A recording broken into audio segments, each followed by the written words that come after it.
আসসালামু আলাইকুম। হ্যালো বন্ধুরা, সবাই কেমন আছেন?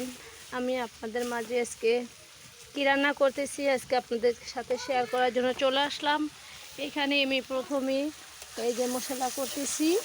আমি আলু দিয়ে ব্রয়লার মুরগি রান্না করব। এই যে দেখুন, আমি এখন কষায় নিচ্ছি মশলাটা। কিছুক্ষণ পর আমি মশলাটা কানানে পরে আমি ঢেলে দেব। সত্যি কথা বলতে কি বন্ধুরা, আমি আপনাদের সাথে সবসময় যা করি তা শেয়ার করি। বিসমিল্লাহির রহমানির রহিম। আমি সাদা মাথা মানুষ। আমি অত পেঁচায় গুছায় কথা বলতে পারি না। আমি হলো সরল সোজা। তো সাদা মাথা আমি সবসময় সত্য বলার চেষ্টা করি যতটুকু সম্ভব।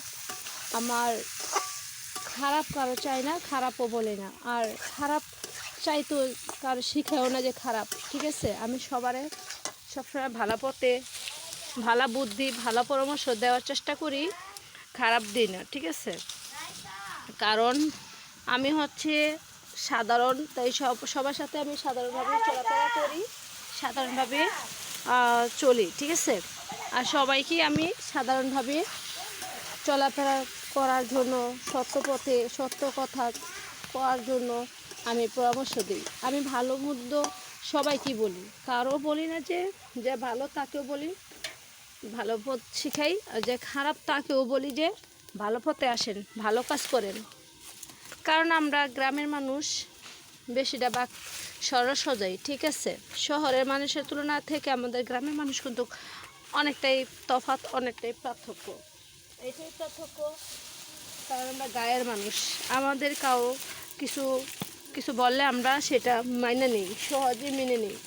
আমরা বকা দিলেও আপোষ হয়ে যাই, কারণ কেউ যদি বকা দেয় আমরা বলি যে থাক, গায়ে কোনো বেজে থাকে না, এগুলা বলি। আর যাই হোক বন্ধুরা, আমি আপনাদের সাথে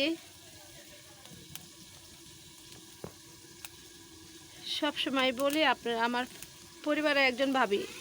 কারণ আমি আমার সকল প্রাণপ্রিয় ইউটিউবার যারা আছেন, প্রাণপ্রিয় দেশে ও বিদেশি বন্ধুদের সকলেরই বলি, আমি তাদেরকে মনে করি যে আমার পরিবারে একজন। এই জন্যই ভাবি তারা সব সময় আমার ভিডিওগুলো দেখে আমার পাশে থাকে, আমার পাশে থেকে আমাকে সবসময় আমার ভিডিওগুলো দেখার চেষ্টা করে, আবার দেখছি। এই জন্য আমি আমার পরিবারে একজনই ভাবি। ঠিক আছে, আর বন্ধুরা আপনাদেরকে বলছি, আসেন সবাই সবার পাশে থাকার চেষ্টা করি, একে অপরের পাশে থেকে ভিডিওগুলো দেখি, শেয়ার করার চেষ্টা করি, তাহলে আমরা বড় হব। তা নাইলে কিন্তু সবসময় মানুষ কেউই বড় হতে পারবে না। অহংকার না রেখে, হিংসা না রেখে, গরিমা না রেখে ভাই চলেন, সবার পাশে থাকার চেষ্টা করি।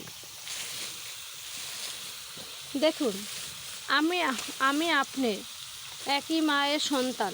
ঠিক আছে, আপনিও মুসলমান, আমিও মুসলমান। আপনিও এক ইসলাম ধর্মের সন্তান, আমিও আর একই ইসলাম ধর্মের সন্তান। ঠিক আছে, তো ভাই আমি আপনাদেরকে এটাই বলছি যে সব কাজ ধুয়ে সবসময় সত্য পথে চলবেন, 5 ওয়াক্ত নামাজ পড়বেন। কাজ পরে, আগে হচ্ছে নামাজ। তো নামাজ কেউ কখনো বাদ দিবেন না, যতই কাজ থাক না কেন, কাজের ফাঁকে ফাঁকে